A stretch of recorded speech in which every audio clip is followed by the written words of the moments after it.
toute façon, on va la laisser comme ça, l'émission. Moi, j'aime bien que les gens voient un peu directement les coulisses et la réalité. On n'est pas sur TF1, quoi. Mes amis, je vous ai trouvé la crème skincare qu'il faut. Le nerf vague, c'est celui qui va pouvoir nous permettre d'appuyer sur la pédale de frein. On est toujours dans un de ces trois modes.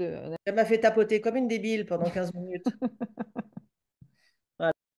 Waouh, c'est exceptionnel.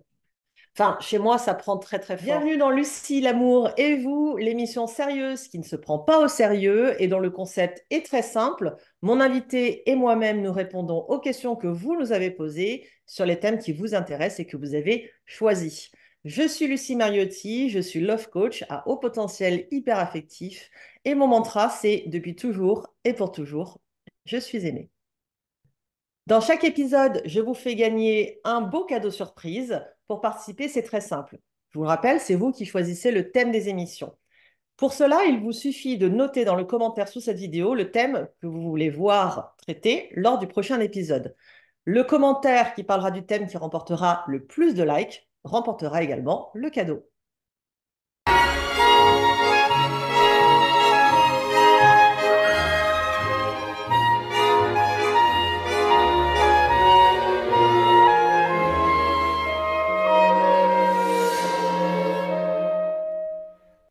Aujourd'hui, mon invitée, c'est Sophie Canaguier. Et ma chère Sophie, je te remercie infiniment d'avoir accepté de participer. Et du coup, je vais te laisser te présenter et nous dire quelle est ton expertise. Et ensuite, je présenterai le thème de l'émission d'aujourd'hui. Déjà, merci pour ton invitation. J'en suis honorée. Mon domaine d'expertise, si je puis dire, donc c'est se libérer au sens large, se libérer d'une part de tout ce qui est anxiété, angoisse, dépression, burn-out, tout ce qui nous tire vers le bas, en régulant notre système nerveux via le nerf vague, et se libérer également de toute forme d'emprise dans des relations dites toxiques ou violentes, etc. Donc, je sens qu'on va parler, parce que c'est très à la mode et en même temps, c'est pas une mode parce que ça a toujours existé, mais de perversion narcissique notamment. Notamment, oui, en effet. Malheureusement, ce sont des choses qui existent. Alors, ce qu'il faut que vous sachiez sur mon invitée du jour, c'est qu'elle a une anecdote en particulier et je lui ai demandé si elle était OK pour la partager aujourd'hui et elle a dit oui. Donc maintenant qu'elle est là, elle ne peut plus reculer. Nous t'es content pour ton anecdote. Ben, quand j'étais petite, j'avais un oncle qui travaillait dans la politique et on avait été invité à la garden party de l'Élysée.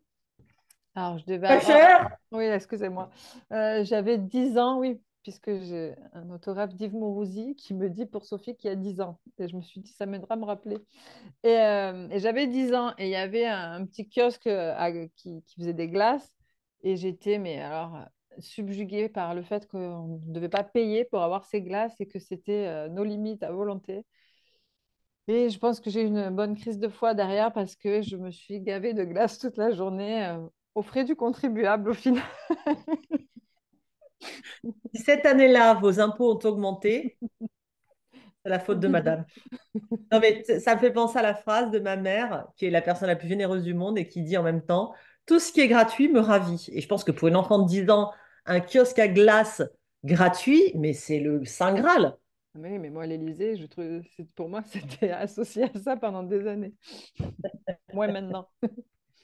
Bon, alors, si vous voulez découvrir tout le domaine d'expertise de Sophie, il vous suffit de cliquer sur le lien de son site que vous allez trouver sous cette vidéo.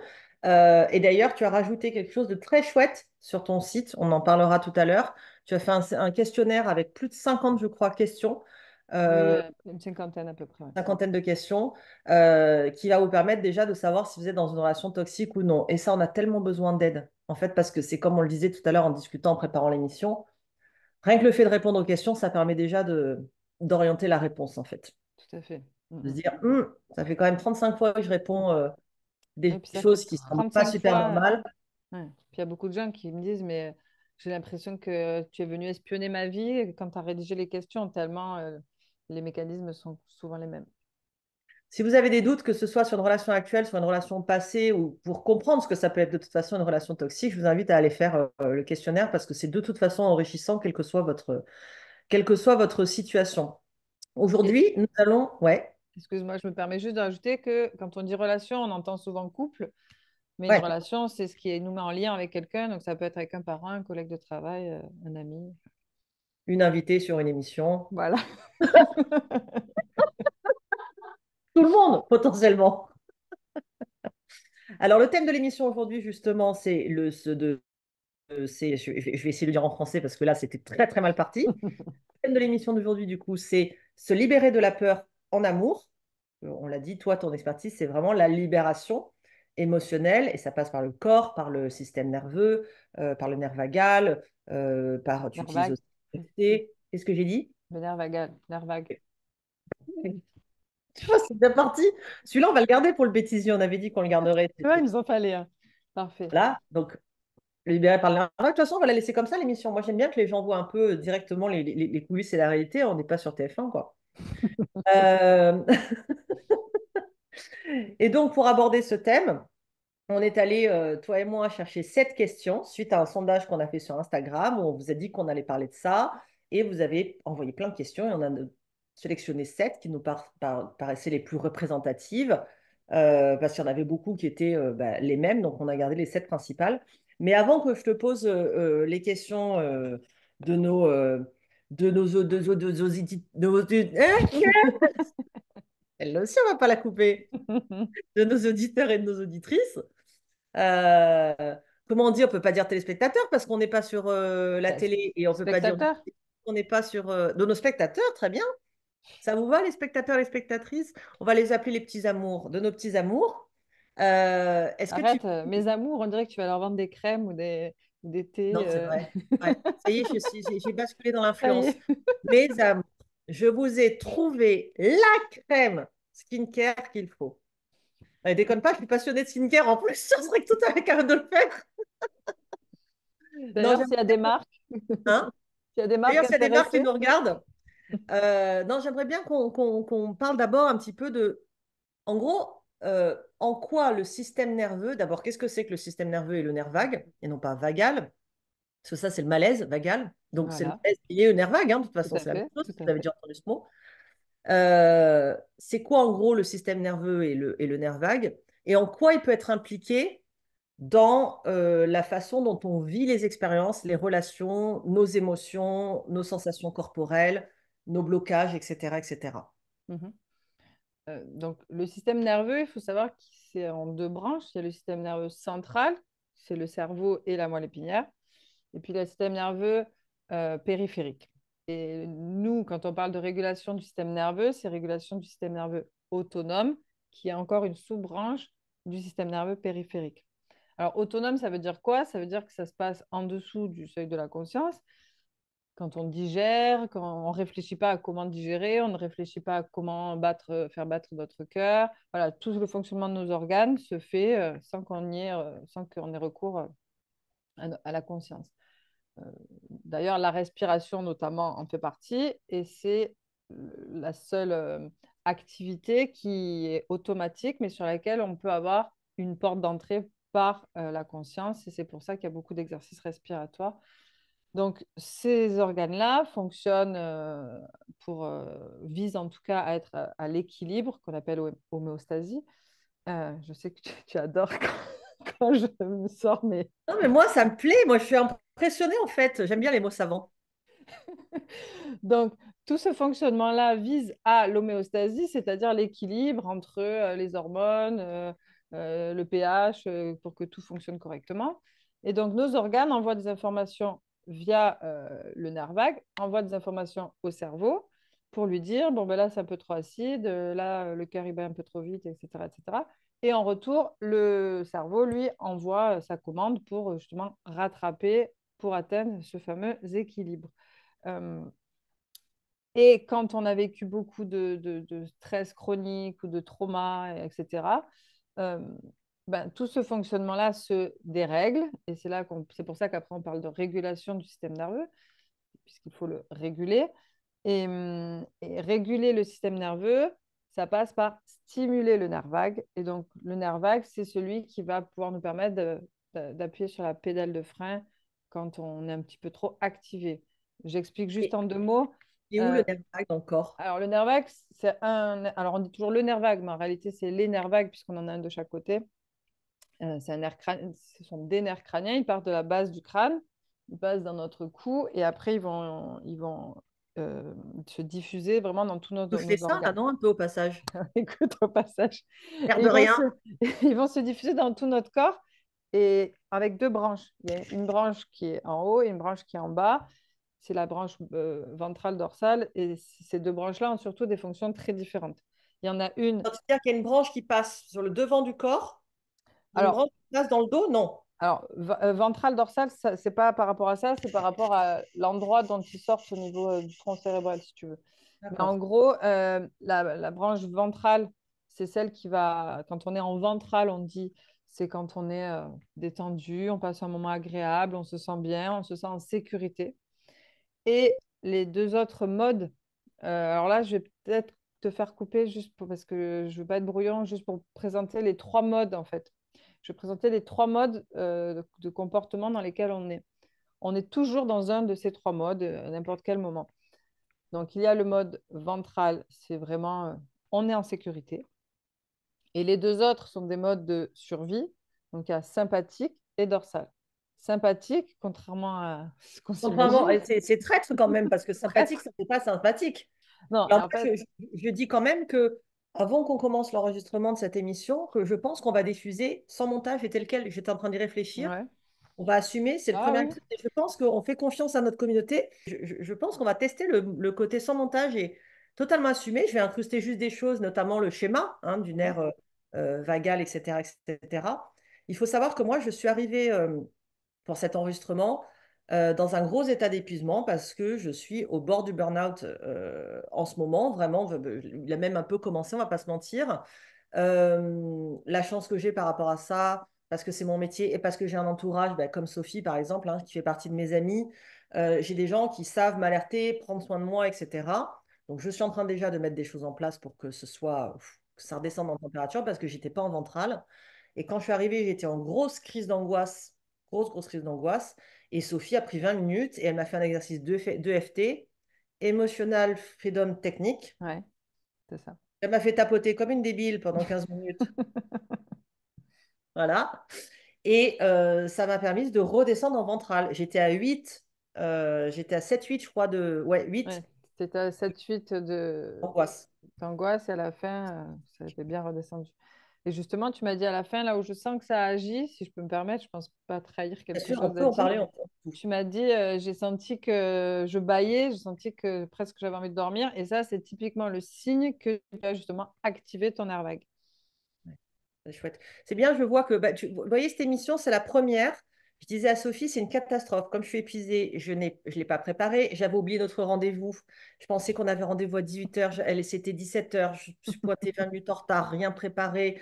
J'avais pas imprimé mon texte. J'avais pas fini de sélectionner vos questions. Enfin bref. Et je vais vous la laisser comme ça, l'émission, parce qu'on va faire preuve d'authenticité et on va montrer ce que c'est. Et j'étais en train même de me dire, tu vois, que cette émission, je crois qu'on fera du direct les prochaines fois, qu'on fera éventuellement du live et qu'on sélectionnera Ouais, c'est une cette bonne idée. question. Et peut-être qu'on refera du coup des exercices d'ailleurs avec toi. Ce qu'on va faire déjà aujourd'hui, on va faire un exercice pour vous. Vous allez pouvoir tester ce que c'est euh, que cette action qu'on a grâce au nerf vague sur la détente du système nerveux, etc. C'est très mal dit, mais Sophie vous l'expliquera.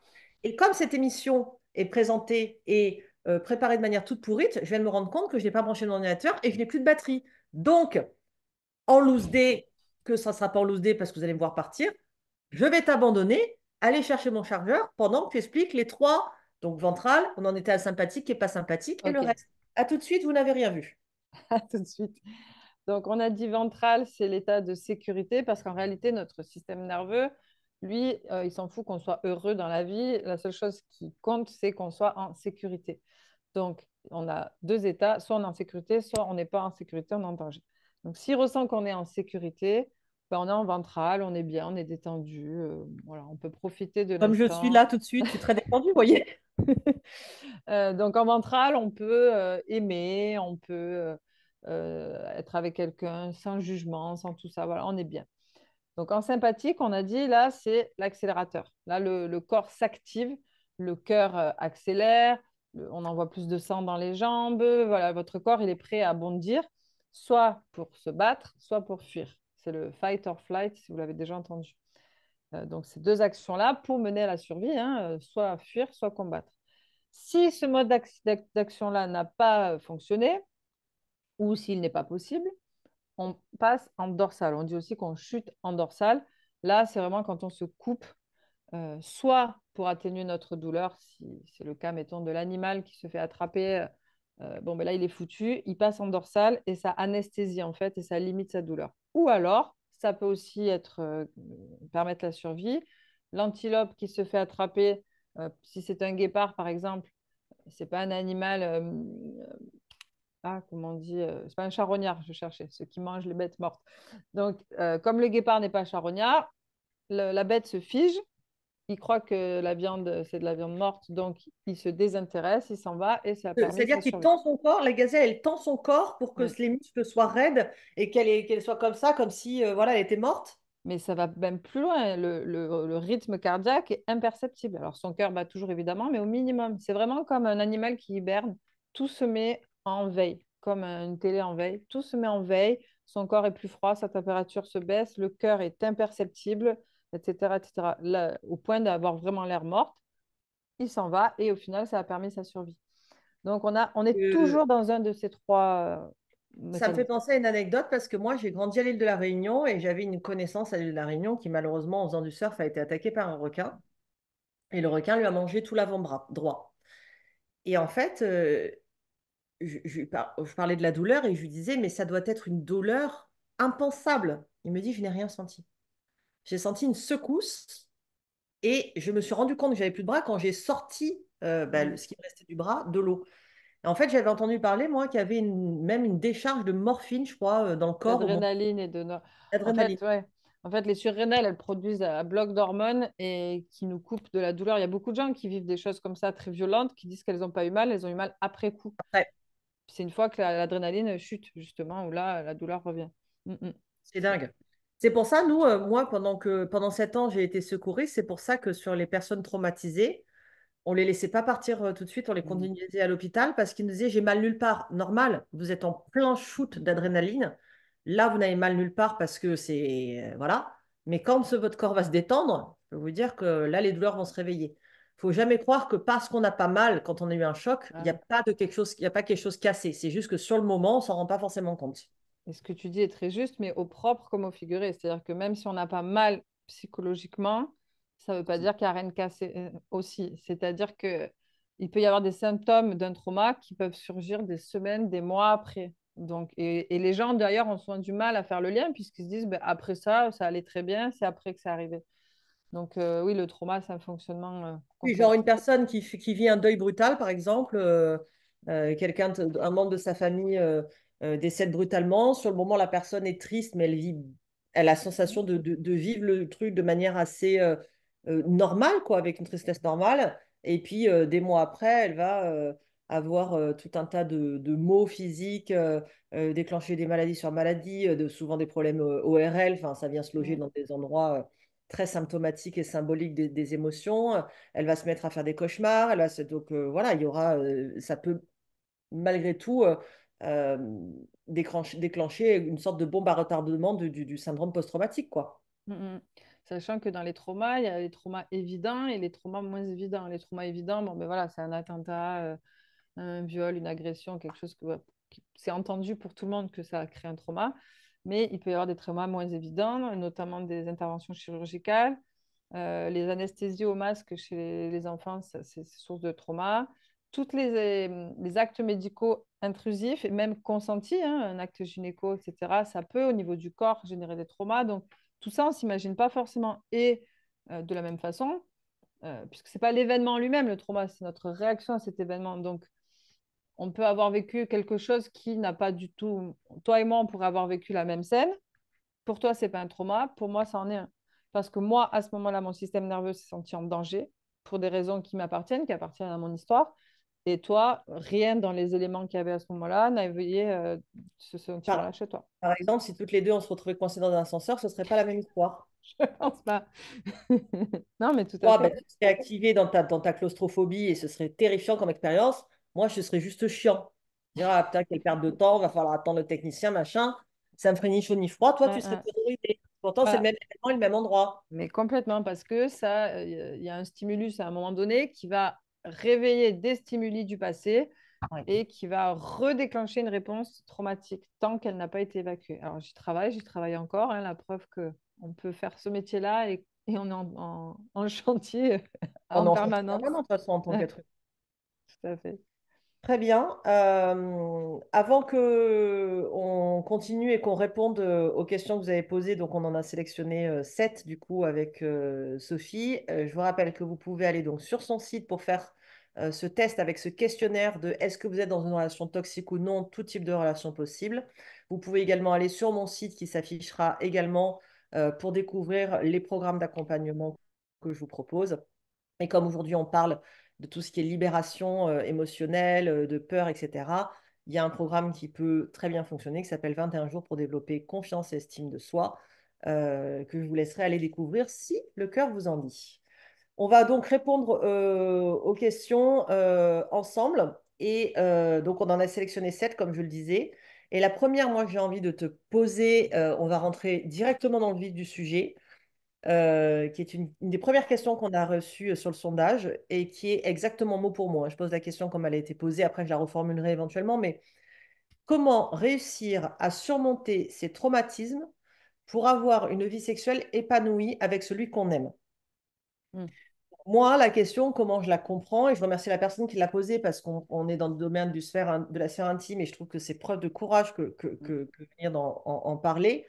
Euh, pour moi, c'est une personne qui a subi des traumatismes dans son corps, quel qu'il soit. Je ne peux pas deviner, je ne vais pas mettre en place d'hypothèses et qui aujourd'hui euh, est certainement entravée dans sa sexualité avec son conjoint ou sa conjointe, puisqu'elle semble dire comment est-ce que je pourrais avoir, malgré mes traumatismes, une sexualité épanouie avec celui que j'aime. Donc ça veut dire qu'aujourd'hui, elle n'est pas épanouie dans sa sexualité du fait certainement de ce qu'elle a vécu.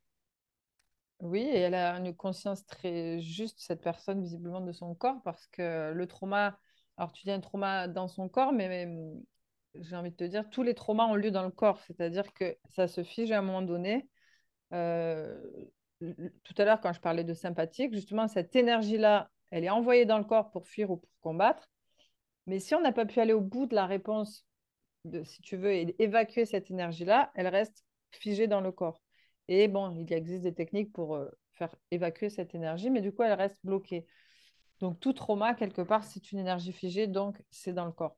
Et comment dire, quand on a un trauma, on a un rapport à son corps qui est de souffrance et qui, en tout cas, on n'est pas dans un sentiment de sécurité.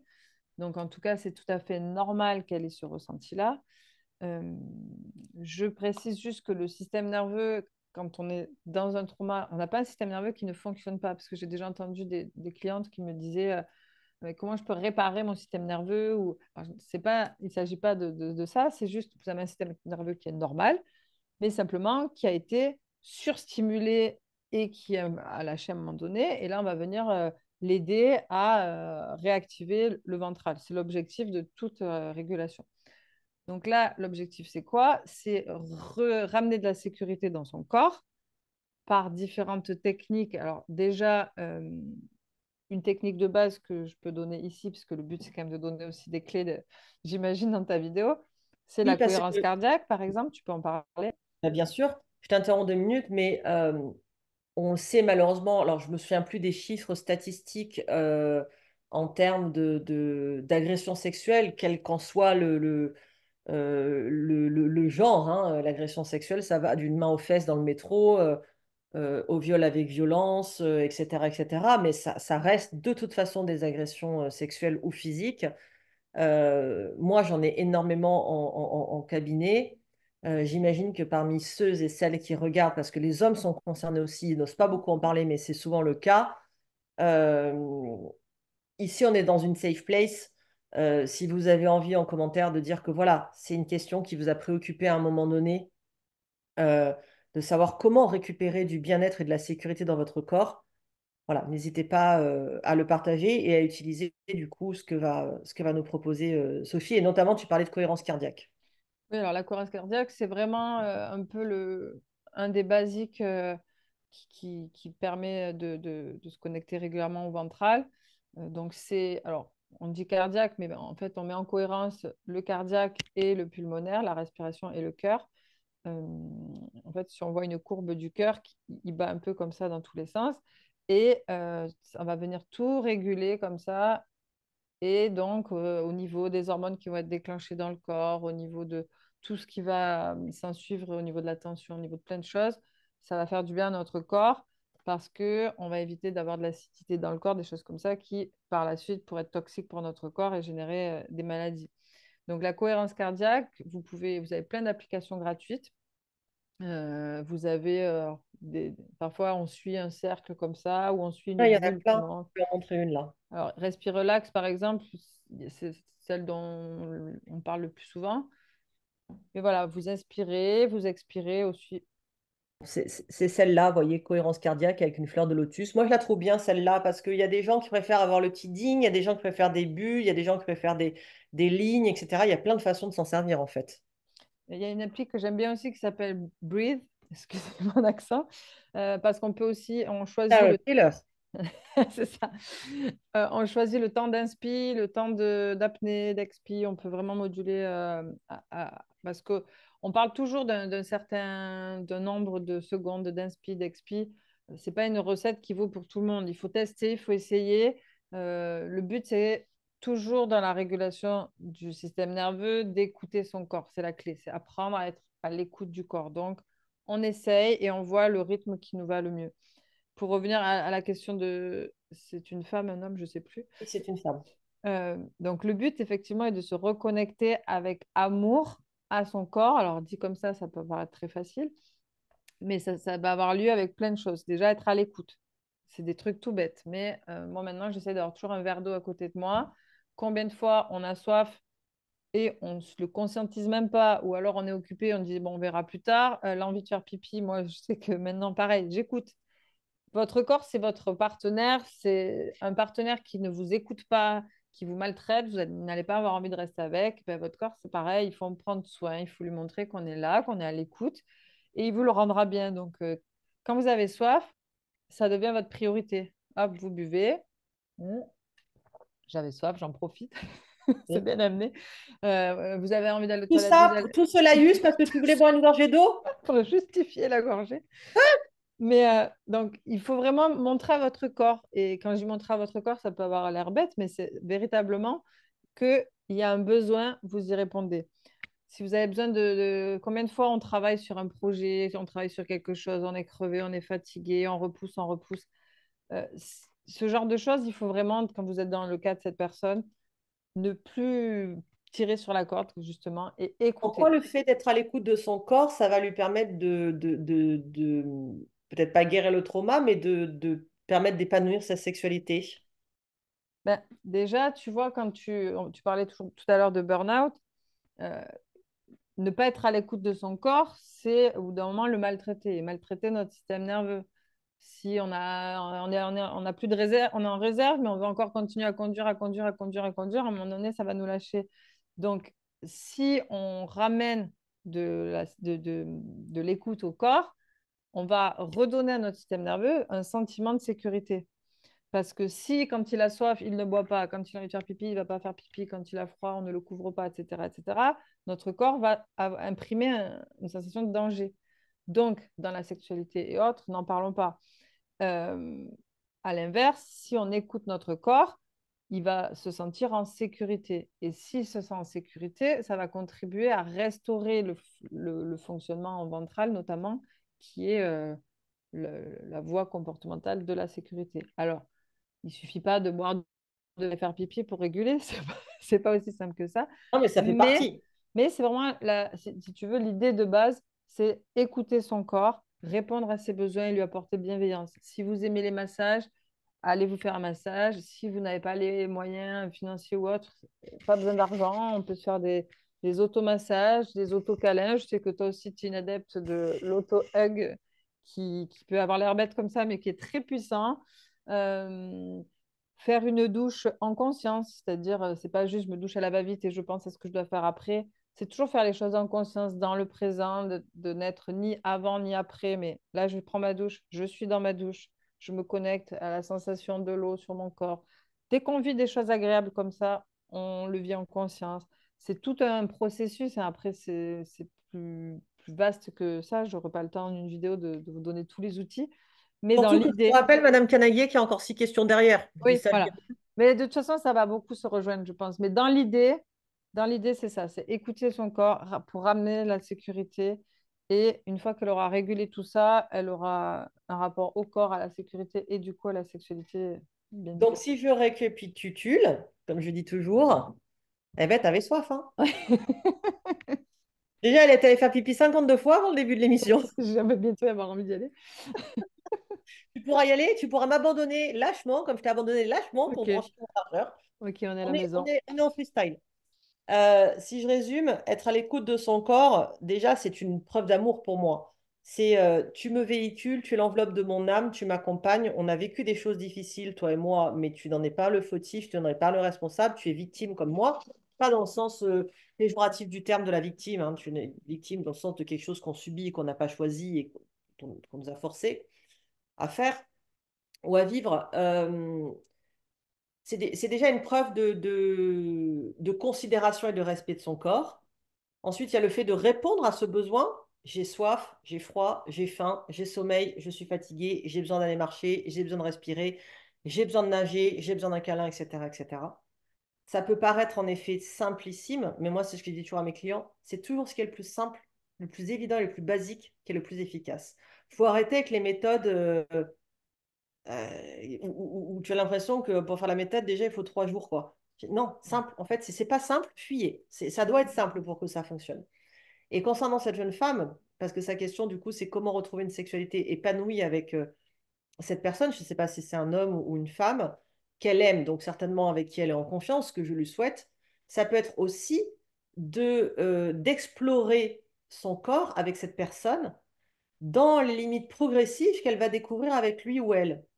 C'est-à-dire, par exemple, euh, habillé, si là, je te prends la main, je te regarde dans les yeux, comment c'est pour toi? Est-ce que ça réveille quelque chose? Parce que on peut se sentir agressé par le regard de quelqu'un.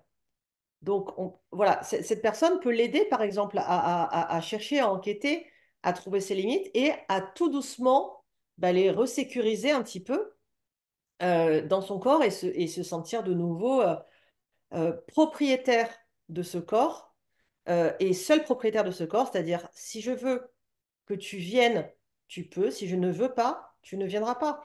Et donc ça peut être, si là je te fais un câlin, machin, si je te caresse le dos et les cheveux, comment ça se passe? Et puis après, les étapes évolutives et on prend son temps. Ben, on est dans un lit, on est tous les deux nus. Si toi, tu me touches le ventre, qu'est-ce que ça te fait? Est-ce que c'est OK? Si moi, je te touche le ventre, ah oui, non, là, tu vois, c'est pas OK.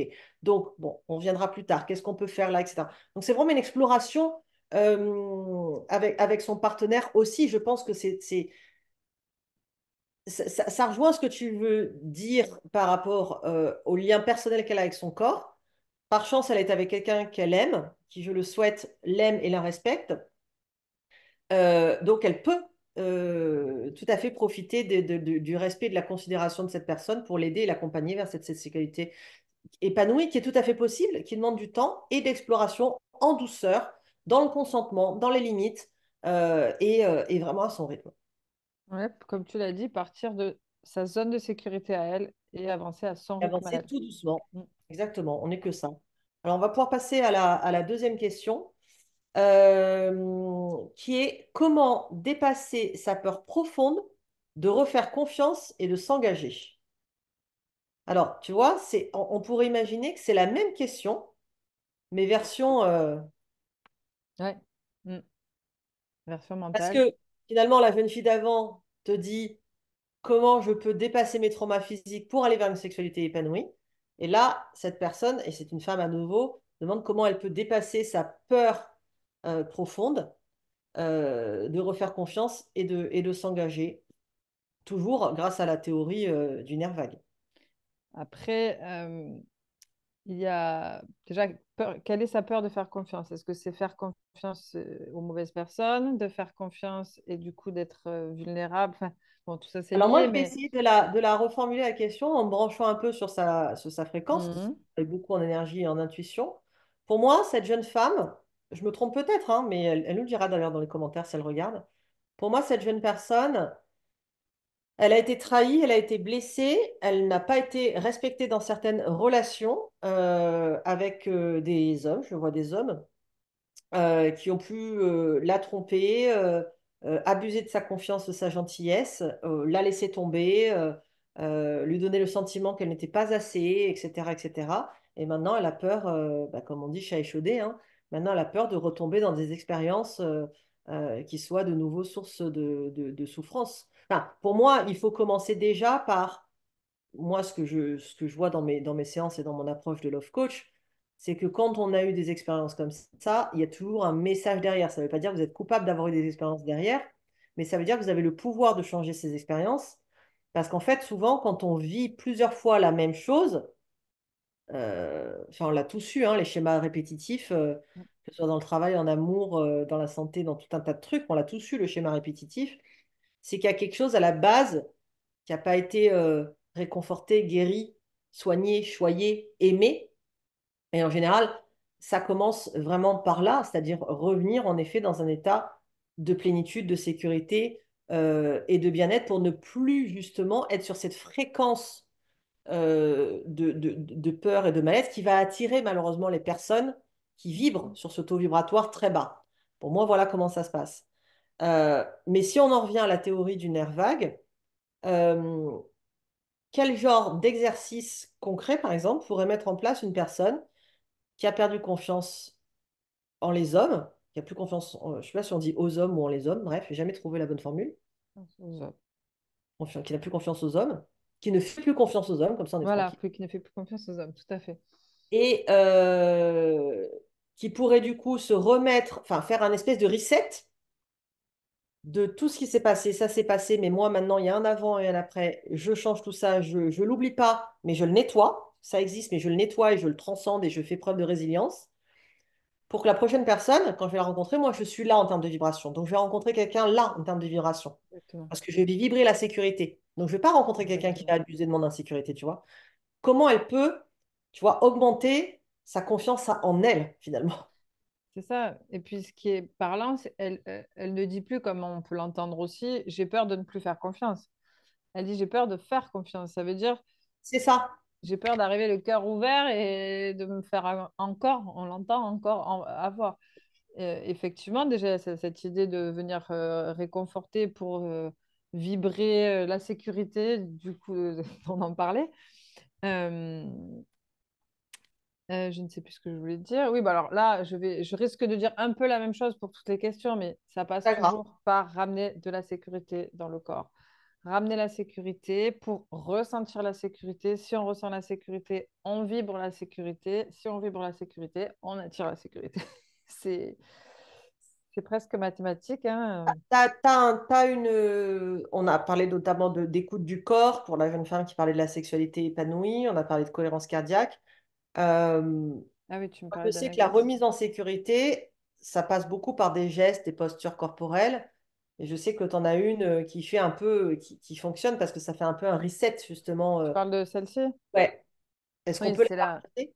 Oui, tout à fait. C'est l'exercice de base. C'est, Stanley Rosenberg qui l'a inventé, qui l'a appelé comme ça. Ben, on peut le faire ensemble, si, comme ça, les Alors, ces spectateurs exercices-là, et je vous invite vraiment à le spectatrices. faire ensemble. Ouais, vraiment. Ça, Faites-le c'est avec quelque chose que vous pouvez faire tous les jours. Vous pouvez le faire plusieurs fois dans la journée. Lucie l'a très justement dit, ça fait un reset du système nerveux. Donc, on croise les mains. Alors, si vous l'avez encore jamais fait, vous pouvez le faire allongé, comme ça vous êtes sûr d'avoir la bonne position, mais assis, ça fonctionne aussi, debout aussi. Donc, on croise, on met derrière le crâne, on essaie de mettre un peu à la base du crâne pour sentir le poids du crâne sur nos mains. On a la tête bien droite, la tête ne va pas bouger, seulement nos yeux vont se déplacer. Et on va commencer par envoyer nos yeux à droite le plus possible. Alors, il ne faut pas que ce soit douloureux, mais on va le plus loin possible sans aller vers la douleur. et on attend que quelque chose se produise. Alors moi, Donc, c'est assis. Moi, moi, ça va déclencher tout de suite un soupir. alors, en général, c'est bâillement, soupir ou déglutition. Moi, c'est incroyable comme c'est quasi instantané, c'est un bâillement tout de suite. Alors, c'est pas parce que Lucie et moi, nous l'avons eu rapidement que ce sera le cas pour vous. Non. Ça peut prendre du temps, c'est OK. Ça peut prendre jusqu'à 1 minute. Bon, après, si vraiment, vraiment, il ne se passe rien, c'est qu'il faut d'abord travailler la régulation avant d'en arriver là. Mais la plupart du temps, il se passe quand même un des trois. Donc, bâillement, déglutition ou soupir. Comme vous pouvez le voir chez Lucie, il n'y a pas eu que le soupir. Et maintenant, la déglutition. Donc, ces trois signes sont justement le signe que le nerf vague a été activé. Donc, une fois qu'on a fait à droite, je fais exprès de parler un petit peu pour les personnes pour qui ça prendrait plus de temps. Vous revenez le regard au centre et vous repartez sur la gauche. La tête, encore une fois, ne bouge pas, il n'y a que le regard. Si quelqu'un arrive sur la vidéo à ce moment-là, il va se dire, mais qu'est-ce qu'elles font ces deux folles là? Elles se sentent les aisselles ou quoi? Il manque plus qu'on fasse un peu de FT après. Alors là, c'est bon. Enfin, là, on les perd tous. Là, tu vas être classé dans les trucs du paranormal. C'est ça. Donc, vous Encore plus aux regardez insectes. sur votre côté gauche, pareil, au bout, sans pour autant aller vers la douleur. Alors moi, ça m'a déclenché un bâillement au moment où Lucie m'a fait rire, donc je pense que là, on est bon. Mais prenez le temps. Si on va trop vite pour vous, vous pourrez mettre pause sur la vidéo. Vous prenez le temps. Ça peut prendre 1 minute, donc 1 minute, mine de rien, c'est long, hein. Laissez le temps, laissez le temps. Et vous attendez que quelque chose se produise. Voilà. Alors toi, c'est un vrai reset. Ah non, mais moi, il marche toujours très très bien cet exercice. Mais ça peut être aussi, moi, j'ai remarqué que parfois, ça me fait ni le bâillement, ni le déglutissement, ni, qu'est-ce qu'on a dit là, la respiration. Ouais, Ça soupir. me fait juste par contre une sensation que tous mes muscles, ils font tout. Oui, mais ça, c'est parce que tu es très à l'écoute de ton corps, donc tu sais Non, quand je suis ça que dalle. lâche. Mm, mm. Ça lâche complètement. Ouais. Ouais. Donc, effectivement, ça, c'est quelque chose que tout le monde peut faire régulièrement. On peut faire plusieurs fois par jour dans les périodes où on est un petit peu dans le down ou très up, au contraire. Mais voilà, donc ça, c'est vraiment, c'est pas pour rien qu'il s'appelle l'exercice de base, c'est vraiment un incontournable. Oui, parce que tu disais dans les ups aussi, parce qu'attention, l'euphorie, la surexcitation, le speed, etc., c'est aussi du stress, hein. Oui, parce que j'ai pris l'exemple de l'antilope, mais bon, les antilopes, elles sont bien gentilles, mais ce qui nous intéresse aussi, c'est notre vécu. Nous, quelqu'un qui va... Ce que j'ai peut-être oublié de dire, c'est que dans ces trois mécanismes-là, si on a... je vous disais que si on a été très beaucoup soumis à des stress ou des traumas, on va avoir tendance à rester bloqué dans un des deux mécanismes de survie et avoir très peu de moments ventral. Donc, en sympathique, ça va être des gens qu'on va voir qui sont hyper agressifs. D'ailleurs, parfois, ils le portent physiquement sur eux, hein. On voit les tensions, les muscles, les mâchoires, on voit la tension physique. Donc, l'agressivité, des gens qui sont anxieux, qui vont voir le drame partout. Attention, tu vas tomber, attention, hein. Oui, mais je connais des cas bien, bien pires que toi. Ouais. Bah, parce que moi, ça fait 15 ans que je travaille. Heureusement, j'ai Oui, progressé un peu, quoi.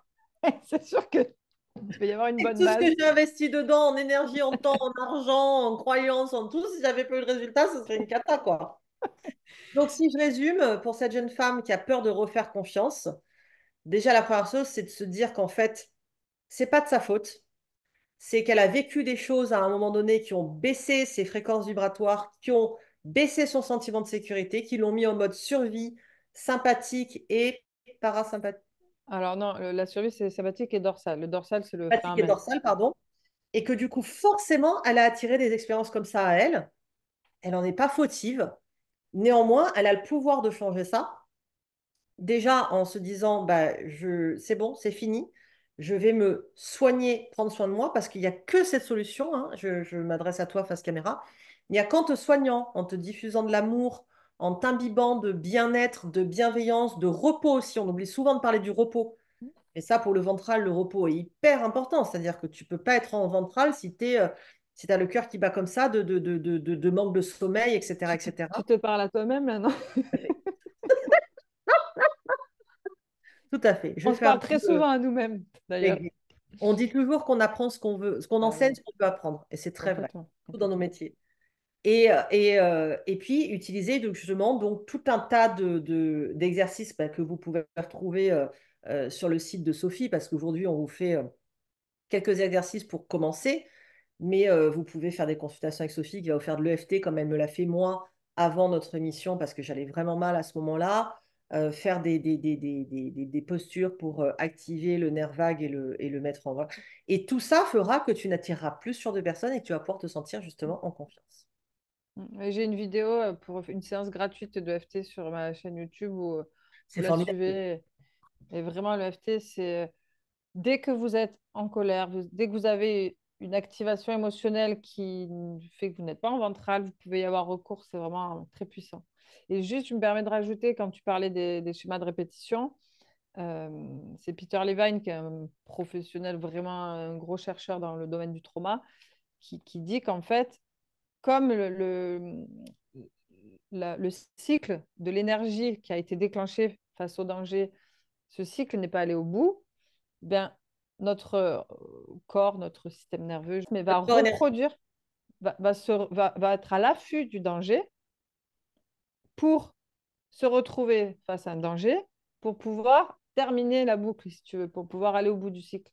C'est pour ça que on a souvent l'impression que quand il nous arrive une chose une fois, je parle même des agressions, des choses comme ça, il y a des personnes qui disent, mais attends, c'est pas possible, une agression c'est rare, mais elle, ça lui est arrivé plusieurs fois. C'est parce qu'en fait, le système nerveux appelle, alors attention à prendre avec de la mesure, hein, mais appelle ce genre de problème pour terminer le cycle, en fait. Et en énergétique, si ça vous intéresse, il y a Carl Gustav Jung que j'adore qui en parle beaucoup. En fait, il le dit comme ça, il dit en gros, vas-y, tant que tu n'as pas été soigner la blessure originelle, et on n'a pas besoin de se souvenir de la blessure, on peut soigner l'émotion originelle traumatique, eh bien, l'univers, le cosmos, Dieu, ton âme, ton champ énergétique te reproposera des expériences similaires pour que cette fois-ci, tu ailles au bout de l'expérience, c'est-à-dire que tu puisses la vivre et enfin te, te donner l'occasion de te respecter en disant, OK, j'ai vu l'expérience jusqu'au bout, maintenant je dis stop, je me choisis, voilà, je vais. Alors, je ne parle pas là d'agression, hein, je parle de personnes, par exemple, qui ont vécu des relations euh, où les choses étaient inacceptables. Par exemple, un homme ou une femme qui vous maltraite physiquement, sexuellement, psychologiquement, à qui vous allez pouvoir cette fois dire stop. Dans le cas des agressions, évidemment, le but, c'est pas d'aller au bout de l'agression en laissant l'agression avoir cours et dire, OK, cette fois-ci, c'est aller jusqu'au bout, c'est terminé, je peux guérir. Non, là, on va tout de suite aller guérir l'émotion du traumatisme originel, même si encore une fois, on s'en souvient pas. Et on peut ça, par contre, et ça, il faut le faire en séance avec un thérapeute parce que c'est quand même, faut quand même que ce soit dans une safe place. euh, Revivre d'une certaine manière un petit peu pas forcément le souvenir, mais en tout cas l'émotion, la corporalité de tout ce qui s'est passé, de tout ce qu'on ressent encore aujourd'hui, aller au bout de cette souffrance pour la rencontrer et pour enfin, OK, pouvoir la sortir et la libérer, la dissocier, etc. Enfin, la dissocier dans le bon sens du terme. Euh, la question qui suit, c'est la mort me ronge. J'ai chaque jour peur de perdre mon mari ou un de mes enfants. Comment gérer cela? Alors, c'est marrant parce qu'on a toujours des questions quand même qui nous concernent un petit peu. Faut pas se mentir. Ben, le fait d'avoir cette peur-là, j'entends que la peur qu'on lui annonce toujours un drame, en fait, quelque part.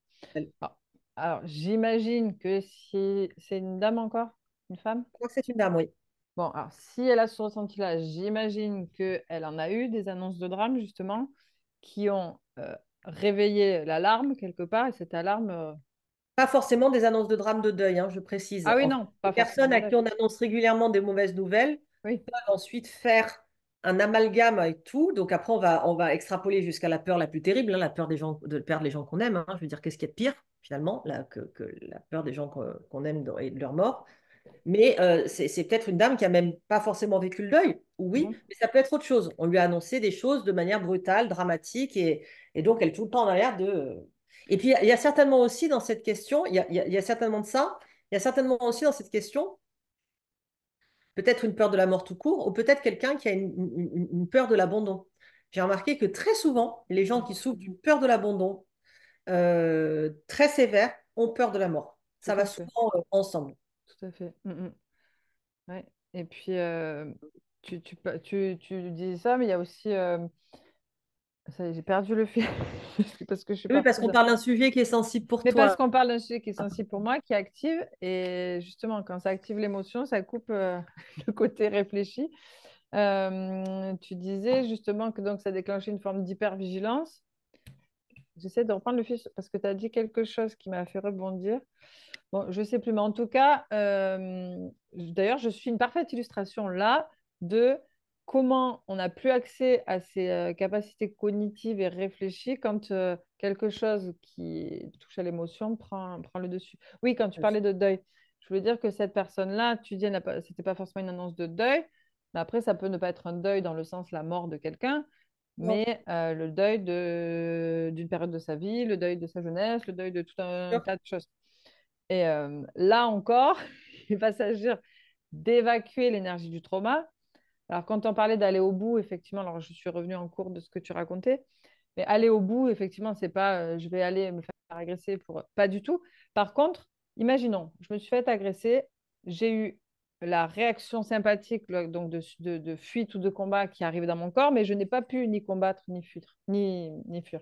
parce que j'étais en état de sidération, Tout à fait, parce que je me suis dissociée en dorsale, justement. comme l'antilope. Exactement. Donc, cette énergie-là, elle est toujours dans mon corps quelque part. Et c'est ce qui fait que dans les crises d'angoisse, les choses comme ça, on dit que cette énergie-là qui est toujours dans le corps. Donc, on porte quelque part le danger dans le corps. C'est pour ça qu'on attire le danger aussi. Donc, pour évacuer, ça veut dire quoi? Ça veut dire cette énergie-là, la dépenser. Moi, je sais que, par exemple, avec mon fils, quand il a tendance à se faire mal ou qu'il lui arrive quelque chose qui potentiellement pourrait se transformer en trauma, je sais que je vais aller dans la dépense physique. C'est-à-dire, donc tous essayez de, quand il vous arrive quelque chose qui vous active, qui vient vraiment vous chercher, vous sentez que ça peut laisser des traces, ne restez pas dans l'immobilité. Allez marcher, allez courir, allez, si vous faites de la boxe, allez boxer, allez... Il faut dépenser l'énergie physique le plus possible, rapproché de la scène initiale. Alors, si c'est très tard, beaucoup a posteriori, ça peut tout à fait se faire. La bonne nouvelle, c'est que vraiment, le trauma peut tout à fait se régler. Il y a une thérapie, alors que je ne pratique pas moi, qui s'appelle le TRE. On ne me demande surtout pas la traduction, je ne sais plus. Je ne sais plus de quoi c'est l'acronyme, mais en C'est quoi fait, la traduction de TRE? merci Lucie. Ok. Je ne l'ai plus en tête, mais en fait, ce sont des tremblements. Bon, je ne sais plus. Mais en fait, le but est de faire tétaniser, d'aller dans certains mouvements du corps, de faire tétaniser les muscles pour les amener au tremblement. Parce que si vous regardez une antilope, quand elle se fait passer pour morte, que le guépard s'en va, euh, au bout d'un moment, ben, elle avait l'air d'être morte. Et puis petit à petit, on va voir sa cage thoracique qui va se remettre à respirer. Son cœur va redevenir perceptible. Et elle va se lever. Et avant de se relever, de gambader, elle va se secouer. On dirait qu'elle est prise d'une crise d'épilepsie. En fait, elle évacue toute l'énergie qui s'est injectée dans son corps à ce moment-là. Et c'est ce qui fait que l'antilope ne va pas être traumatisée alors que nous, oui. Parce que pour X raisons de convention sociale, de plein de choses, Mais après chez un nous aussi, ça trauma, arrive. Parfois, on... quand on n'a pas le choix, tu sais, par exemple, tu assistes à une scène violente Hmm. et d'un seul coup, tu te mets à avoir froid, les émotions te glacent Ouais, et tu trembles. Et moi, je me suis déjà retrouvée dans des situations où, devant un choc émotionnel, j'avais les dents, ouais, ça, mais un tremblement des dents de fou furieux, comme si ouais. j'étais à -12 en Hmm. t-shirt, quoi. Alors surtout, si ça vous arrive, ne retenez pas les tremblements. Surtout pas, faut laisser y aller. Exploitez-les, laissez-les aller jusqu'au bout parce que c'est justement la différence entre souvent les animaux et nous, c'est que eux, ces tremblements-là, les protègent d'un trauma. Et cette énergie-là, il faut qu'elle sorte. Si vous avez la chance que votre corps réagisse par du tremblement, laissez le tremblement aller jusqu'à ce qu'il s'éteigne de lui-même. Malheureusement, souvent, on se dit, c'est associé à trembler, c'est associé à être faible, à être...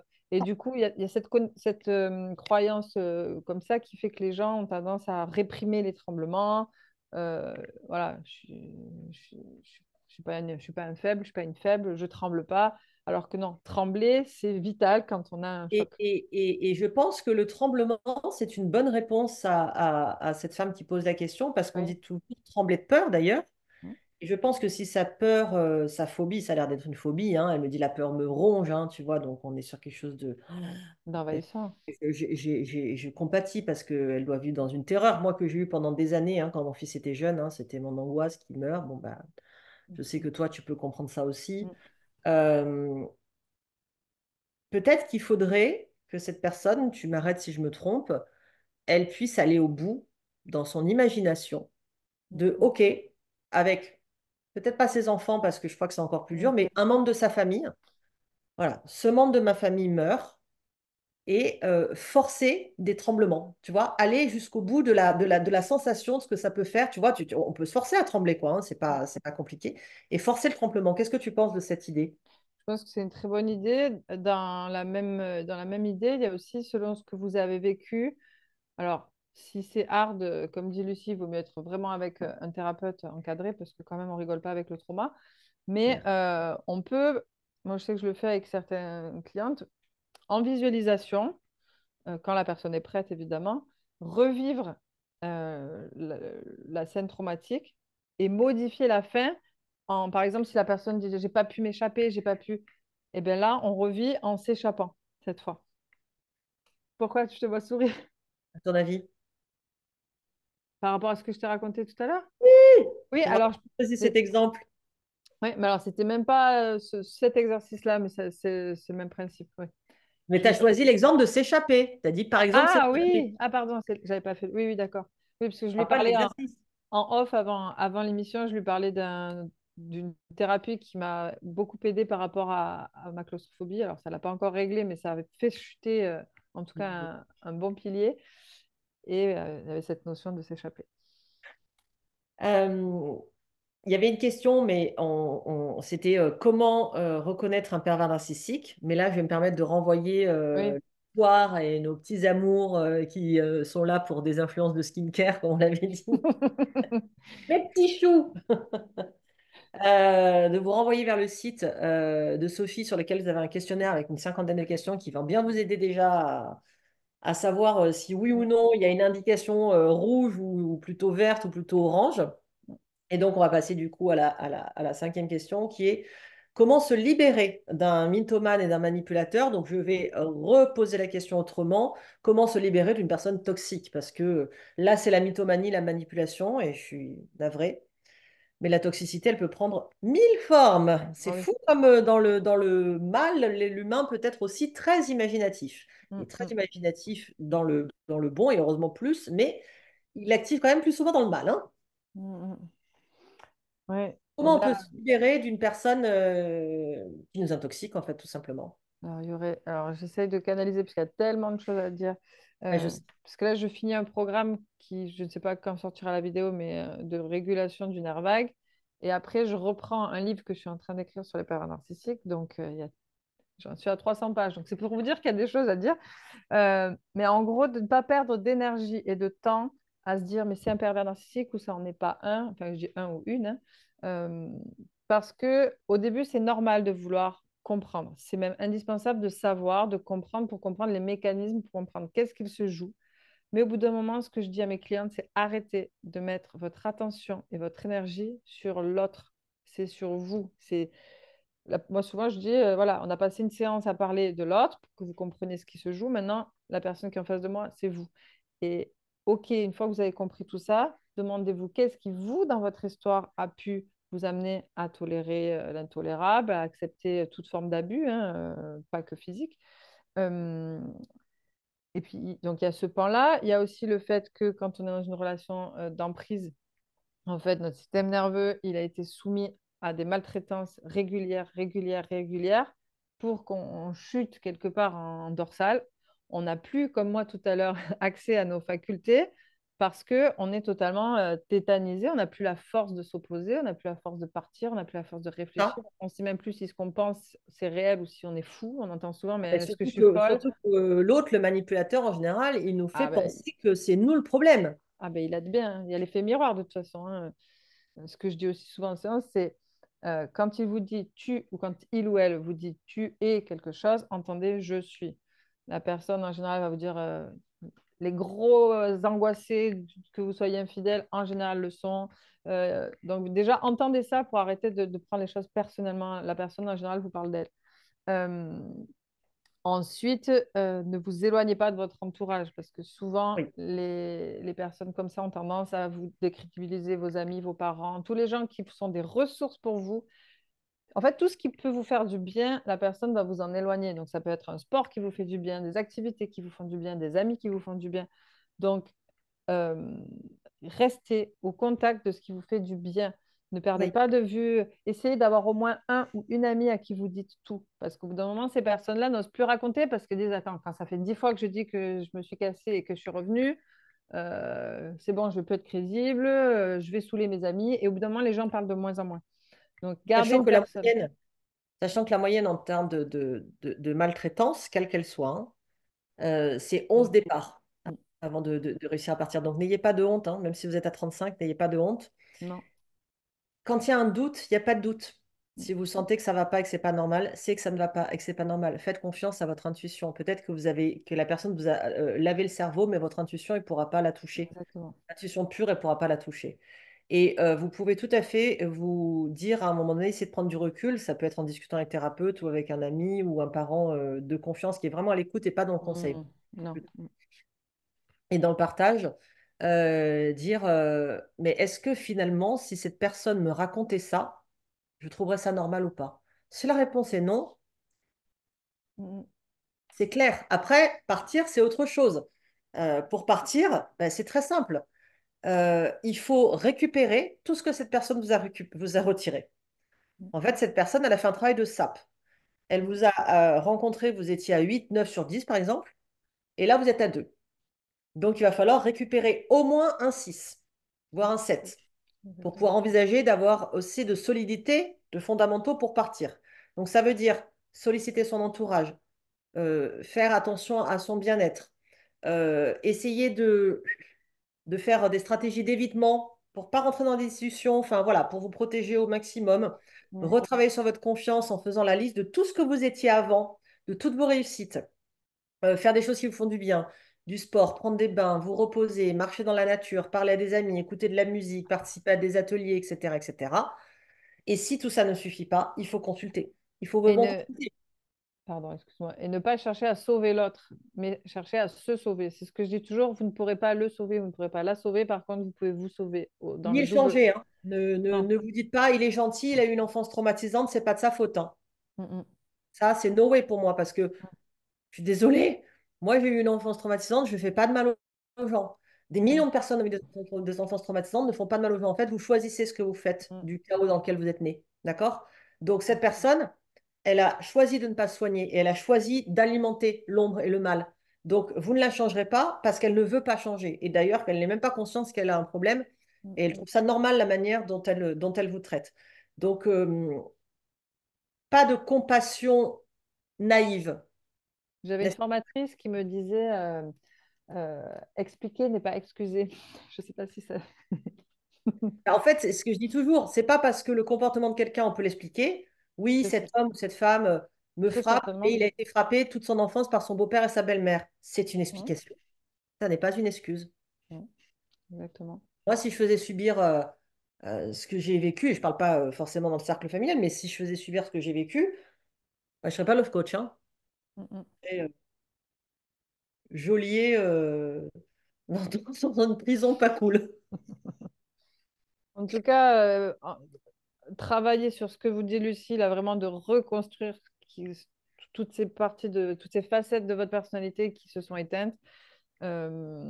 Réguler le système nerveux, ça en fait partie parce que votre système nerveux aujourd'hui, il est tellement maltraité que vous n'avez pas l'énergie, vous n'avez pas la force, vous n'avez pas l'accès en fait à vos capacités parce que combien de fois on entend des gens qui malheureusement ne sont pas très informés dire ah mais en même temps elle y retourne, qu'est-ce qu'elle est con, en même temps il la tape et elle y retourne, on entend souvent ça et c'est tout sauf de l'intelligence, au contraire, on a souvent d'ailleurs les victimes de pervers narcissiques pour ne parler que d'eux, mais sont Ouais. très souvent des gens très brillants, très intelligents, ça n'a rien à Oui. voir.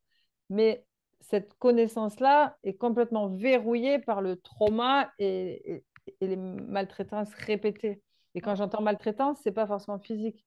Mais Ah non, donc vraiment de se resécuriser à l'intérieur pour prendre assez de force pour pouvoir partir. Et ne cherchez pas à sauver la personne, encore une fois, et ne perdez pas votre énergie à dire, mais est-ce que c'est un pervers, est-ce que ça n'est pas un. Comme je dis, vous le verrez dans le questionnaire, je dis aussi que ça en soit un ou une ou pas n'est pas la question. Le la simple question fait c'est que est-ce que vous vous. souffrez ou pas? Voilà, déjà, c'est que c'est dysfonctionnel, peu importe l'étiquette qu'on va mettre dessus.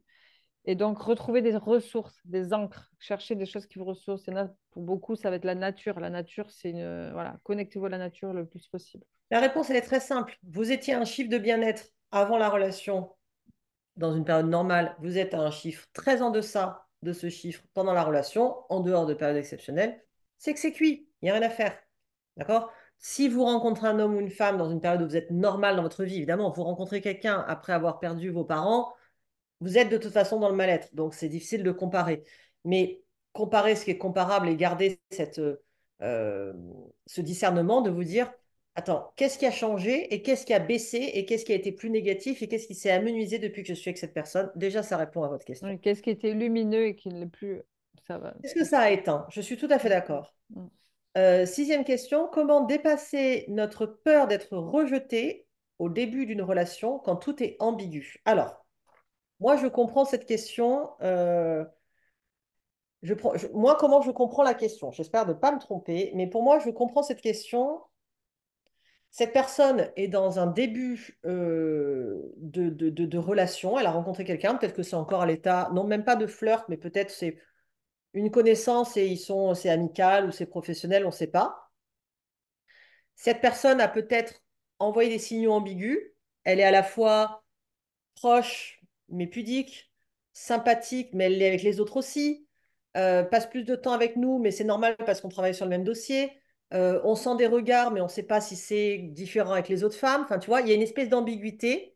Et donc, du coup, pour moi, la question se pose dans ce sens et qui est comment dépasser notre peur d'être rejeté au début d'une relation quand tout est ambigu. En gros, moi, j'entends, est-ce que comment je peux faire pour y aller et tenter le coup alors que je suis pas sûre qu'en face, la personne ait vraiment envie d'être avec moi? Ah, mais tu vois, tout c'est clair quand tu me donnes ton interprétation, parce que moi, la question, j'arrivais pas à comprendre, parce que je croyais que la personne partait du principe qu'un début de relation était ambigu. Non, je pense que c'est la Mais personne qui maintenant, je vois beaucoup plus. Ouais. 12 ans de décortication de questionnement. Donc oui, la peur d'être jeté, en gros, la peur de se prendre un vent, quoi. Voilà, on va dire les choses comme ça, la peur d'avoir un râteau, une veste, de se ridiculiser. Enfin, en gros, enfin, moi, ça m'est arrivé, hein, je sais pas toi, mais un mec me plaît, je sais pas, c'est l'ami d'une copine, on est amené à passer du temps ensemble. Et puis dans ces moments-là, on devient bête, hein, au sens neurologique du terme, comme on n'est que émotion, on n'arrive plus du tout à réfléchir, on n'est que dans le ressenti.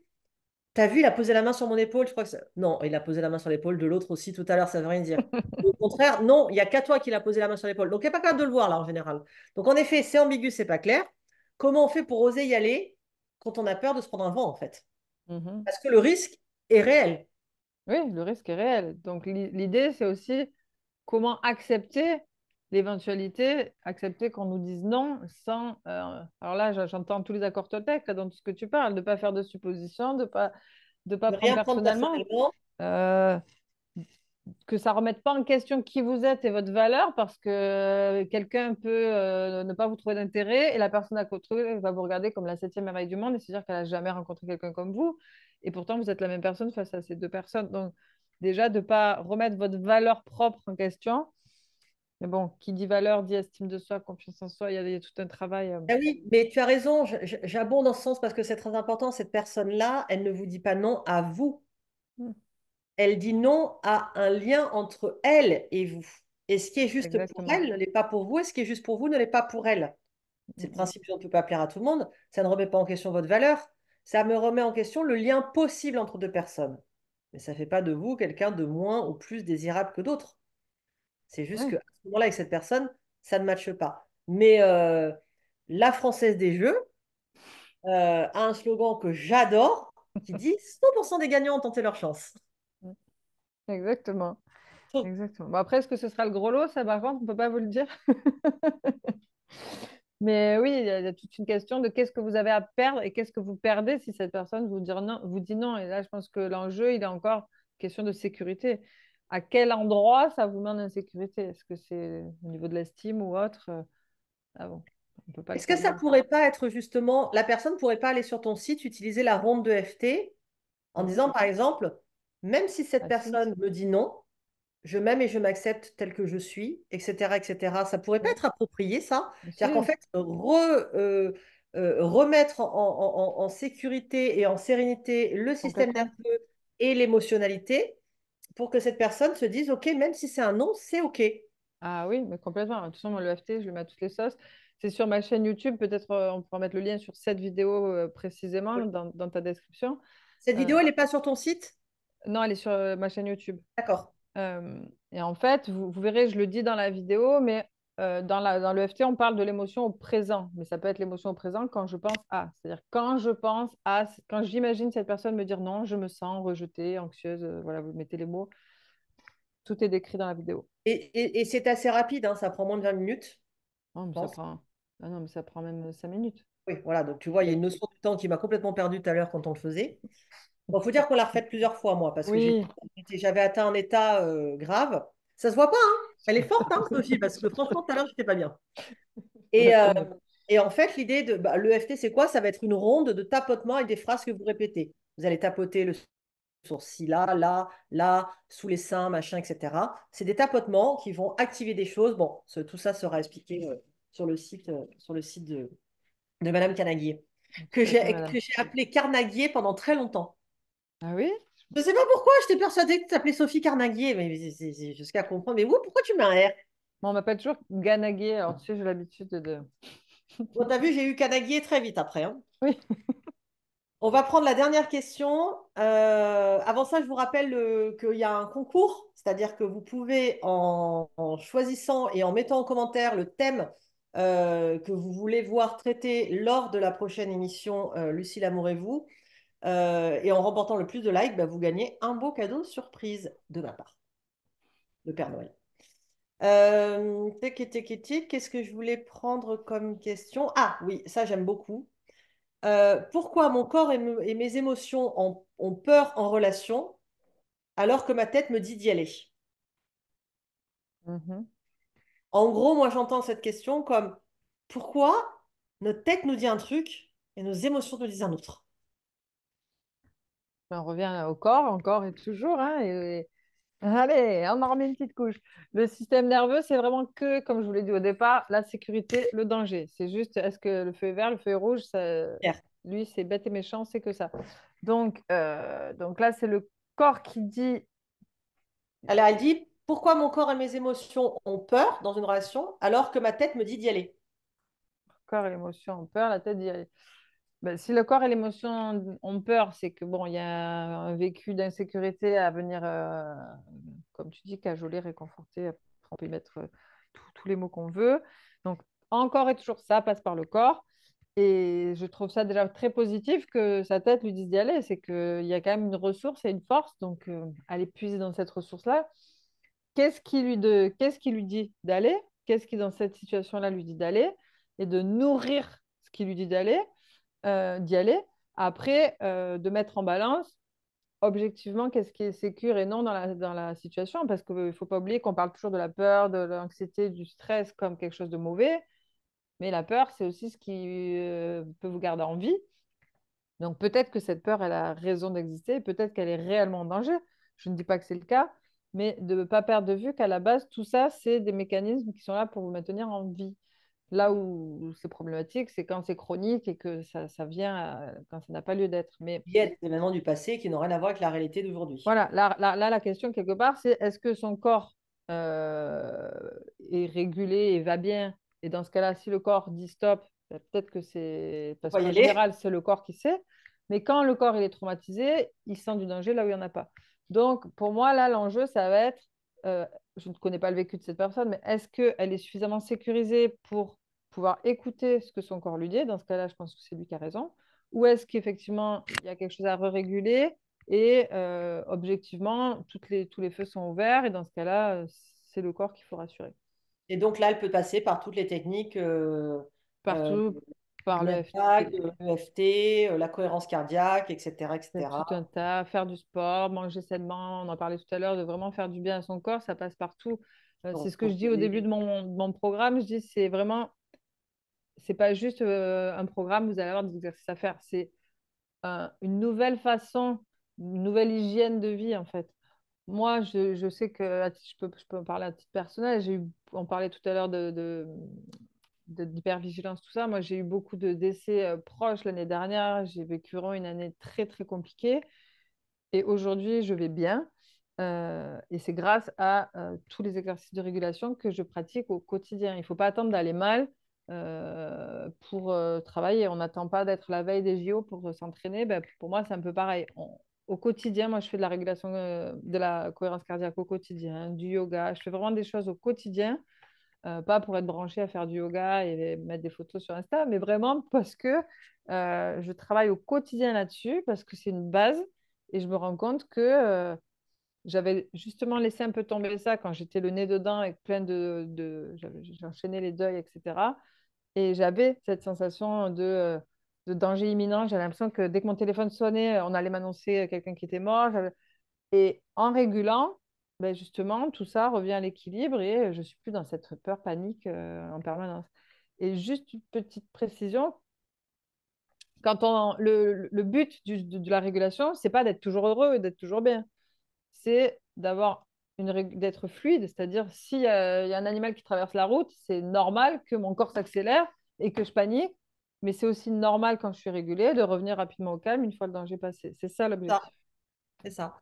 Est-ce que tu penses qu'on peut terminer, parce qu'on a fait le tour des questions pour lesquelles je remercie beaucoup toutes les personnes qui nous ont posé, parce que c'est précieux, ça a été notre nourriture hein, pendant cette émission. Est-ce que tu penses qu'on peut terminer par une ronde généraliste sur Oui. laquelle on dirait, peu importe ce que je ressens, les personnes mettent ce qu'elles veulent derrière, pour que voilà, tout le monde reparte un peu de cette émission dans un état Mhm. de régulation émotionnelle et nerveuse. Oui, alors ce que je peux dire, c'est que je vais dire votre ressenti. Ça, Et quand moi je vais dire votre ressenti, vous mettez les mots de ce que vous ressentez. Alors ça peut être une émotion, une sensation. Il faut que vous preniez ce qui est le plus fort chez vous actuellement. Donc, oui, si c'est une boule dans le ventre, si voilà. c'est du stress, n'importe quoi, vous prenez ce qui est le plus fort. Ça Et peut être vous, donc une sensation physique, une émotion ou une pensée ou tout une à idée fait. Une ou une image. image, etc. Mm, Et mm. donc, quand elle dira, Sophie, votre ressenti, il faut verbaliser à voix haute. Vous allez voir, je vais le faire Voilà. en même temps que vous. Voilà. Voilà.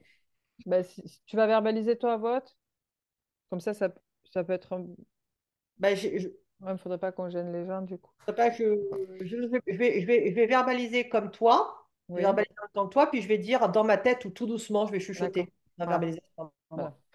Alors, donc d'abord, vous vous demandez ce ressenti déjà, lequel vous choisissez, qu'est-ce qui est le plus fort actuellement, et vous lui mettez une note sur 10. Si vous hésitez entre deux, vous notez les deux sur 10 et vous prenez le plus fort. Donc, ça peut être une boule dans le ventre, un stress, une colère, une obsession, n'importe quoi. J'attends que Lucie ait trouvé, comme ça représente bien nos spectateurs qui prennent le temps de chercher.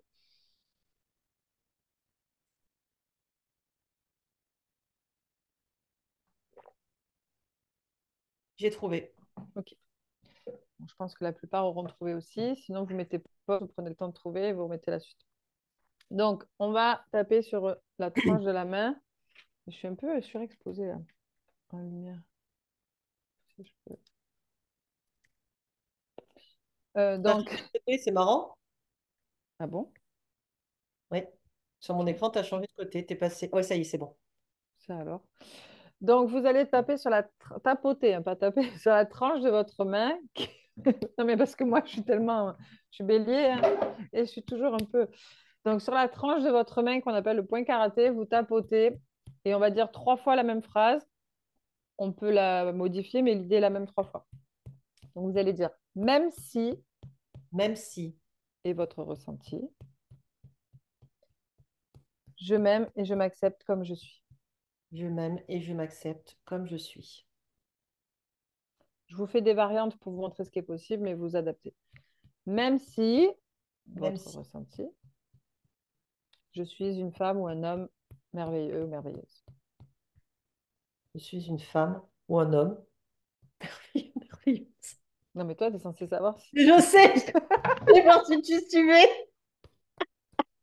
Écoute, j'ai vérifié encore ce matin, a priori. Pour l'instant, je suis toujours une femme. Alors, même si Merci.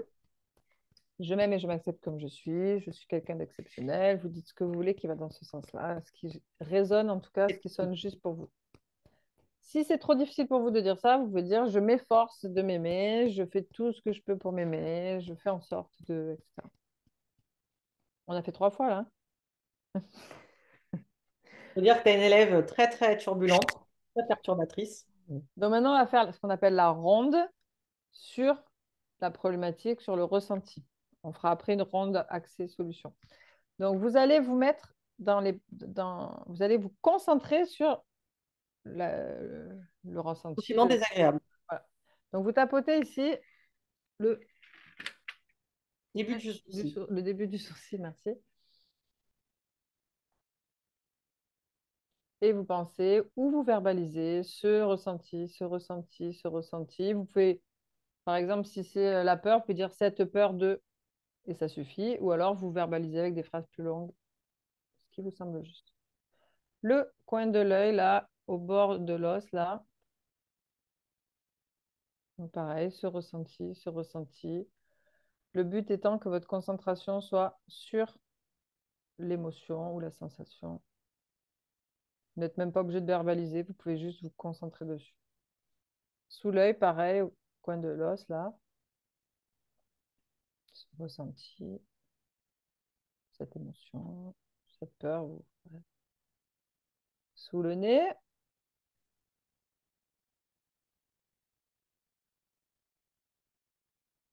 donc toujours cette émotion, ce ressenti. Vous détaillez avec plusieurs mots ou alors vous répétez simplement le ressenti. Tant que vous êtes connecté à ce ressenti, tout va bien. Sous la bouche, là, sur le menton.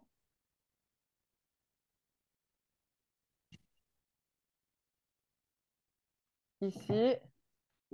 Alors, pour trouver le point, c'est quand vous appuyez, c'est un endroit où ça fait comme un petit creux un peu plus mou. Moi, je l'appelle le point d'urgence ou le point gorille parce que les gorilles font ça. Et je le dis souvent, mais contrairement à ce qu'on croit, quand les gorilles font ça, c'est pas pour montrer leur puissance, c'est pour se calmer parce que ce point est très puissant. Donc, ce ressenti. Alors, je précise qu'on peut taper d'un côté les deux, ça n'a aucune importance. Moi, il n'y a que celui-là que je fais des deux côtés. C'est mon côté gorille. Ensuite, on va taper sous le bras. Donc, pour les femmes, c'est facile, c'est sur la tranche du soutien-gorge. Là aussi, celui qui arrive sur la vidéo à ce moment-là, il se dit qu'on nous a perdus. Vraiment, on est des grandes malades. Ensuite, ici, alors, sur le coin du sein, pour les femmes, c'est un peu plus facile que pour les hommes, mais c'est ici. Donc, toujours ce ressenti, cette émotion, vous restez focus dessus. Et on va passer aux doigts. Donc, on va tapoter tous les doigts, sauf l'annulaire, parce qu'en tapant là, le même méridien sera tapoté. Donc, ici, le coin, j'essaie d'être en face, le coin extérieur du pouce. Donc, ce ressenti, cette émotion. Je me sens. Alors, toujours au présent, hein. Si c'est sur quelque chose qui vous angoisse à l'avenir, vous pouvez dire quand je pense à, je me sens. L'index, toujours pareil, ce ressenti, cette émotion. Quand je pense à, je me sens. Le majeur. Pas besoin de faire l'annulaire. Bon, si vous le faites, il va rien vous arriver, hein. Et l'auriculaire.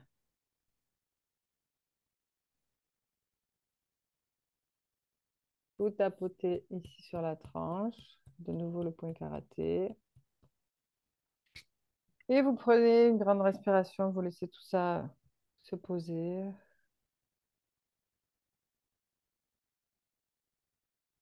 Et quand tout ça s'est décanté, vous allez réestimer votre ressenti, votre émotion sur 10.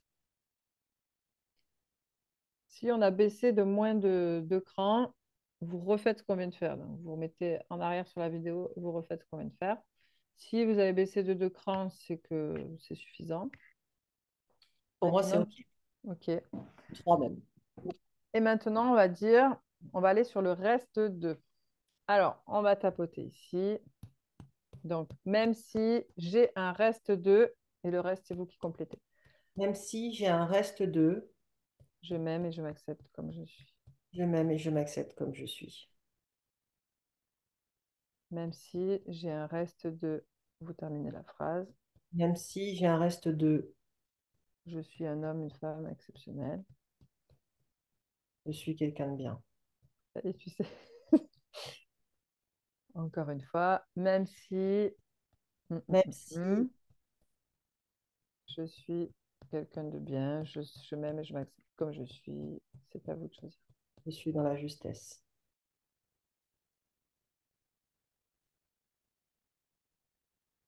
Ok, donc on va refaire la ronde, cette fois-ci en accent sur l'avenir, sur les solutions. Donc on commence toujours au coin du sourcil.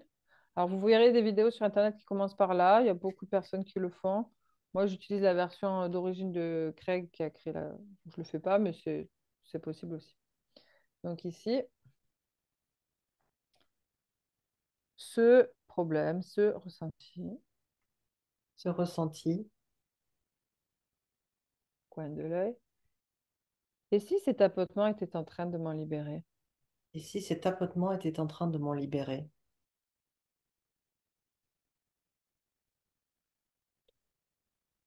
Je choisis de me libérer de ce Je ressenti. choisis de me libérer.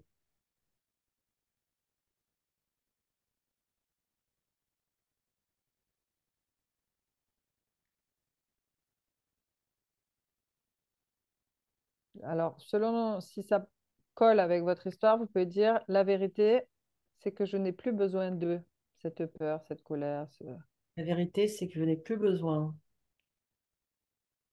Sinon, vous pouvez redire je choisis de me libérer.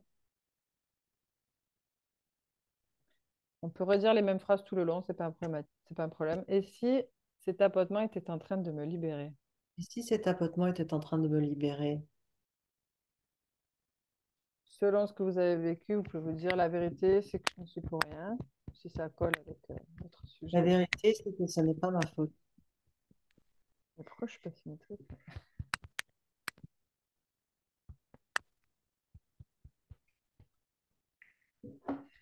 Je choisis de me libérer Je de, choisis de me libérer. de ce ressenti. La vérité, c'est que je n'en ai plus besoin. La vérité, c'est que je n'en ai plus besoin.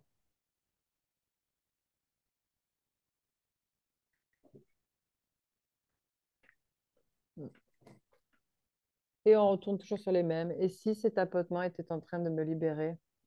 Et si cet tapotement était en train de me libérer? Bon, je simplifie en restant sur ces mêmes phrases. La vérité, c'est que, et vous trouvez quelque chose qui va bien avec l'histoire, La vérité, c'est que il a fait de son mieux, elle a fait de son mieux, j'ai fait mon mieux, je n'y suis pour rien. Je n'étais qu'un enfant, elle n'était qu'un enfant, il n'était qu'un enfant, peu importe ce qui va avec votre histoire.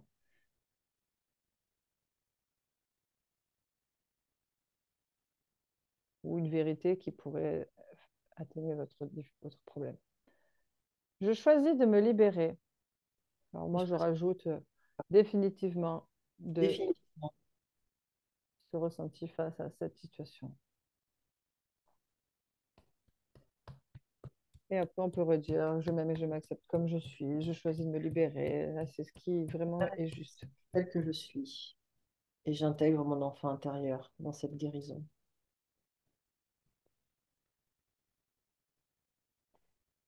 Waouh! Donc là, si on est entre 0 et 3, c'est terminé. Ça va continuer de nettoyer les jours et les nuits qui arrivent. Si vous n'êtes pas, vous êtes au-dessus de 3, vous revenez en arrière dans la vidéo et vous refaites. Ça fera des vues en plus à Lucie et ça vous fera du... Mais c'est exceptionnel. Enfin, chez moi, ça prend très, très fort. Ça prend très très fort aussi parce que je pense que, comme toi, je suis un peu aguerrie à toutes ces choses.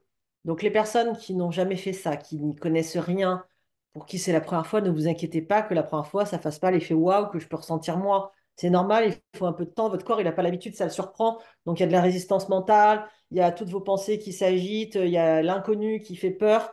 Donc n'hésitez pas à répéter sur plusieurs jours, Ouais. à y revenir, à réhabituer. C'est comme en fait quelque chose que vous allez apprivoiser. Laissez-vous apprivoiser par ça. Et la première fois, il peut y avoir la peur du ridicule, l'envie de rigoler, de dire mais qu'est-ce que je suis en train de faire? Je me souviens en formation, on riait parce qu'on était une salle de 10 personnes en train de faire ça. On se disait mais si quelqu'un rentre. Pour nous sur notre vidéo, hein. Oui, bah oui. J'ai adoré faire cette première émission avec toi, Moi c'était aussi. exceptionnel. J'ai trop kiffé. Parfois, moi, je pourrais t'écouter pendant des heures parce que tu es passionnante, tu as cette capacité à transmettre avec pédagogie et c'est intéressant ce que tu dis. Tes propos sont hyper clairs, tu es dans l'efficacité, dans l'interaction. Donc, j'ai trop kiffé. J'espère que c'est votre cas à vous aussi. Voilà, cette vidéo, on va la laisser telle quelle. Je ne vais pas la cutter. Je vais juste rajouter les questions à l'écran. Je vais juste mettre. Euh, voilà, quelques indications en description et quelques affichages sur la page. Je vais mettre également, je pense, une espèce de sommaire pour que les gens puissent retrouver à quelle minute on fait l'exercice. Quand vous voulez y revenir, c'est intéressant. Me reste à remercier Sophie du fond du cœur pour l'avant et pour le pendant. Merci à toi. Merci mille C'était fois. vraiment avec toi que j'avais besoin d'être aujourd'hui. À vous remercier pour votre écoute, votre présence et l'amour que vous nous diffusez, qui est tellement précieux et qui me nourrit tellement, et surtout dans des moments comme ça de grande fatigue. Ne vous inquiétez pas, je prends soin de moi, je fais attention. Je serais très touchée que vous likiez, que vous commentiez, mais également que vous vous abonniez à ma chaîne, parce que voilà, c'est une façon d'encourager mon travail, de vous montrer que ça vous plaît et que je dois continuer. Puis ça vous permettra d'être tenu au courant grâce à la petite cloche aussi que vous pouvez activer. Vous aurez des notifications à chaque fois que je publierai quelque chose bah, pour vous, parce que tout ça, je le fais pour vous et pour nous tous. Et si on va bien, le monde va bien. J'y crois sincèrement. Merci à tous. Merci ma Sophie. Je vous embrasse. Et souvenez-vous, depuis toujours et pour toujours, nous sommes aimés. À bientôt.